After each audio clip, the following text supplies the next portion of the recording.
नमस्कार, मैं एक और आप देख रहे हैं हंगामा टाइम्स न्यूज। आइए नजर डालते हैं राजधानी की बड़ी खबरों पे। हमारे संवाददाता की एक विशेष रिपोर्ट।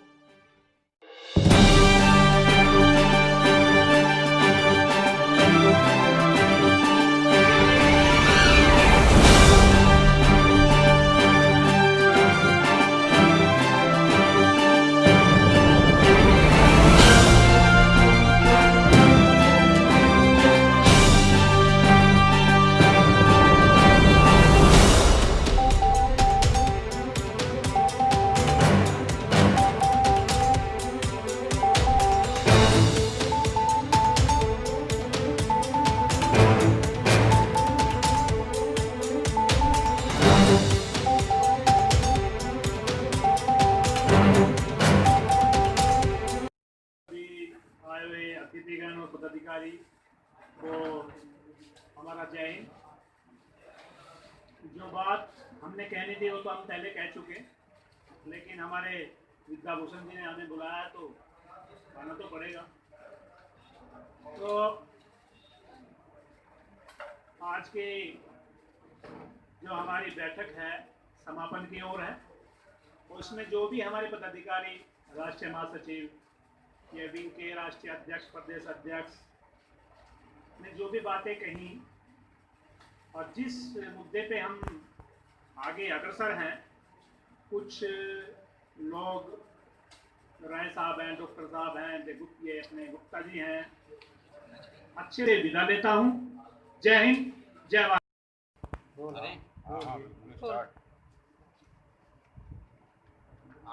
आज यहाँ पे प्रेस क्लब में जो प्रेस कॉन्फ्रेंस थी, इसके माध्यम से क्या स्थापना दिवस या हमारी जो आज राष्ट्रीय कार्यकारिणी की मीटिंग भी है, पहले तो मैं ये कहूँगा, पहले तो आज हमारी जो नेताजी सुभाष चंद्र बोस ने जो आज़ाद हिंद सरकार का गठन किया था, आज 21 अक्टूबर आज़ाद हिंद सरकार का स्थापना दिवस है।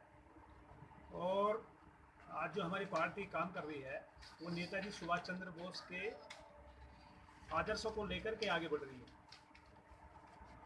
तो आज हमें राष्ट्रीय कार्यकारिणी की मीटिंग, प्रदेश कार्यकारिणी हमारी आई हुई है, हमारे और राज्यों से 10 से 15 राज्यों से हमारा प्रदेश अध्यक्ष भी आए हुए हैं। तो आज हमने इस दिन को अपनी आज़ाद हिंद सरकार के स्थापना दिवस को चुना। इसमें हमारी राष्ट्रीय कार्यकारिणी में कुछ हमें मीटिंग करनी थी, तो इस वजह से आज के हमने 21 अक्टूबर को चुना। ये बताइए, जो ये कार्यकारिणी बैठक थी जी, इसमें आप इसके माध्यम से क्या, इसके माध्यम से हम ये संदेश देना चाहते हैं लोगों को, और मीडिया से भी मैं कहना चाहता हूँ कि राष्ट्रीय हिंद समाज पार्टी जो हमने बनाई, हमने नेताजी सुभाष चंद्र बोस के पद चिन्हों पे चलने का निर्णय लिया। और जो नेताजी सुभाष चंद्र बोस हमारे देश के लिए जो उन्होंने किया, और जैसा वो देश चाहते थे, अखंड भारत चाहते थे, उस अखंड भारत की शुरुआत आज राष्ट्रीय हिंद समाज पार्टी कर रही है। और उसी के आदर्शों पर आगे चल के हम ये चाहते हैं कि जो समाजवाद, जातिवाद की राजनीति है, ये ख़त्म हो और सिर्फ शिक्षा और जाति मुक्त भारत पे हम काम करें, जिससे आने वाला समय, हमारा जो आने वाला भविष्य है, जो हमारे बच्चे हैं, वो तलवार ना पकड़ के वो कलम पकड़े, कलम उनके हाथ में आए।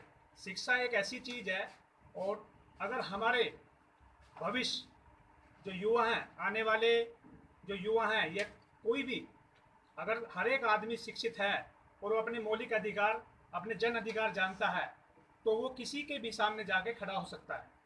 ये लोगों को जागरूक करने के लिए, ये चेतना जगाने के लिए आज राष्ट्रीय हिंद समाज पार्टी ने ये मीटिंग रखी है, और ये संदेश लोगों को पहुंचाने के लिए।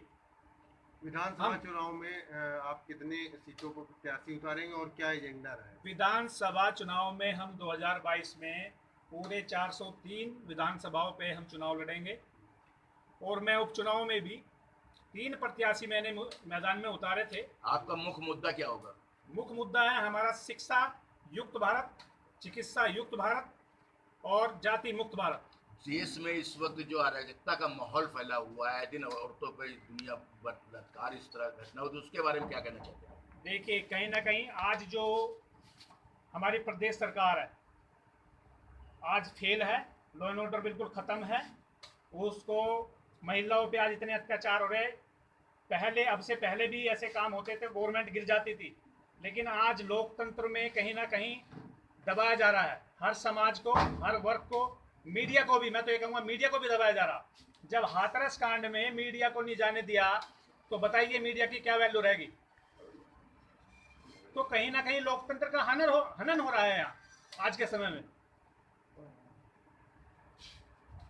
निजीकरण को लेकर जो प्रदेश सरकार निजीकरण कर रही है, उसके बारे में क्या कहना चाहते हैं? निजीकरण आपने सुना होगा, पहले एक ईस्ट इंडिया कंपनी आई थी, उसने धीरे धीरे आकर के हमारे देश में कब्जा किया। निजीकरण क्या है? पहले जो सरकारें थी, चाहे नेहरू हो, अटल बिहारी वाजपेयी हो, या नरसिम्हा राव हो, या आई के गुजराल, जितने भी हैं, उन्होंने सरकारी इंस्टीट्यूट पैदा किए हैं, उन्होंने बनाए हैं, उन्होंने रोजगार दिए हैं। आज वे सारे इंस्टीट्यूट, सरकारी इंस्टीट्यूट बेचे जा रहे हैं। तुमने एक कहावत सुनी होगी, गांव में अगर पुश्तैनी कोई ज़मीन बेचता है अपने माँ बाप की, तो उसको कितना लोग ये कहते हैं इन्हें अपने पुश्तैनी ज़मीन बेच दी, कितना बुरा मानते हैं। लेकिन आज देखो, ना तो जनता बोल रही, कोई बोल नहीं रहा है इस चीज़ में। निजीकरण होता जा रहा है, सरकारी संस्थाएं बिकती जा रही हैं, और जो ठेकेदार हैं उनके हाथों में सब चीज़ दे दी गई। वो तो अपनी मनमर्जी से करेंगे। 10 आदमी रखेंगे, 10 में जिसको अच्छा काम करेगा वो रखेंगे, उसको निकाल देंगे, सैलरी अपनी मनमर्जी से देंगे, क्योंकि उनने तो गवर्नमेंट से खरीद लिया। तो निजीकरण तो ये बिल्कुल निजीकरण नहीं है, ये है रियासतीकरण। ये निजीकरण नहीं है, ये है रियासतीकरण। जैसे ये भारतीय जनता पार्टी जो है जातिवाद की बात कर रही है, लगातार इस तरीके की बात सामने आती है।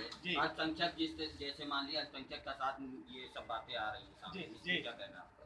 अल्पसंख्यक आपकी पार्टी क्या करेगी? देखो, अल्पसंख्यक की बात करते हैं। मैं आपसे बताऊं, भारतीय जनता पार्टी ने एक मानसिक सांप्रदायिक फैलाने का काम किया है। हर युवा किसी भी समाज का हो, वो एक दूसरे समाज को देख करके आज खुश नहीं है, जिसकी वजह से आज हमारे देश में दयनीय स्थिति है। जो समाज को अलग बांट दिया, जाति में बांट दिया, सब इकट्ठे नहीं हो पा रहे।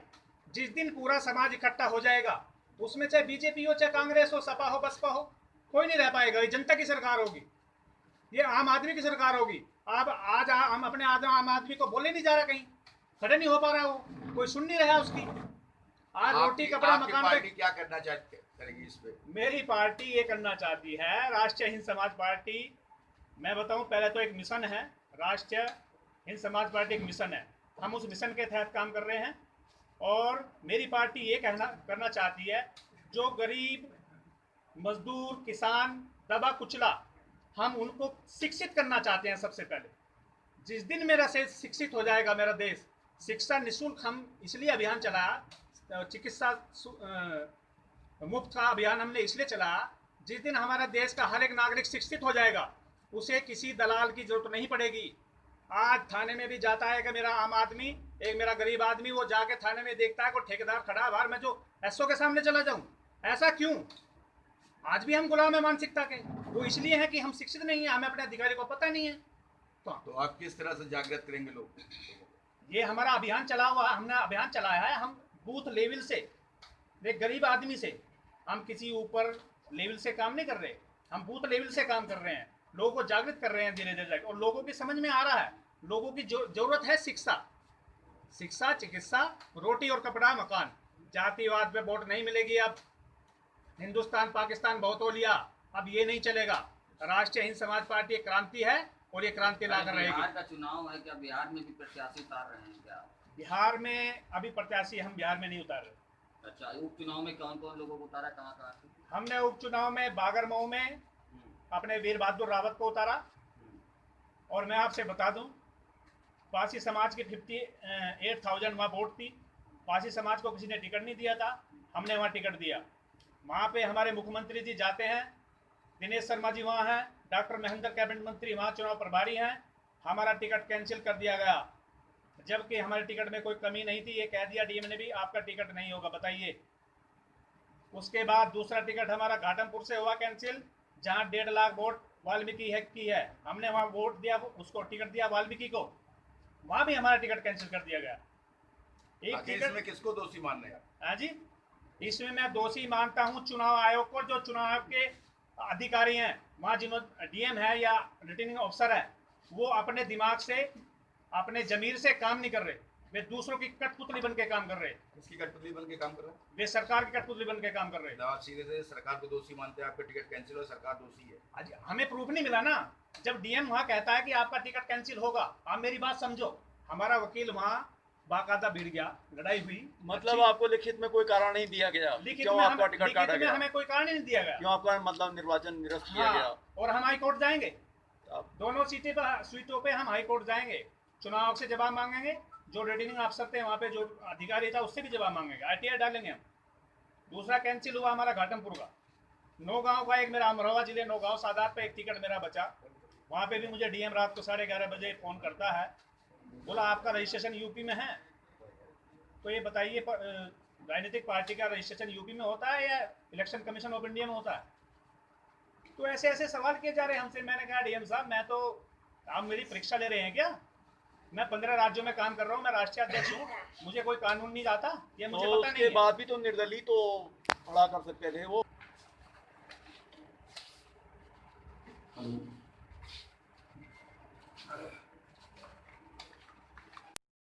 130 करोड़ इसलिए कहता हूँ कि 7 करोड़ जो है उधारी है 130 करोड़ एक व्यवस्था के तहत। उनकी गरीबी दूर करने के लिए, उनको अपना अधिकार दिलाने के लिए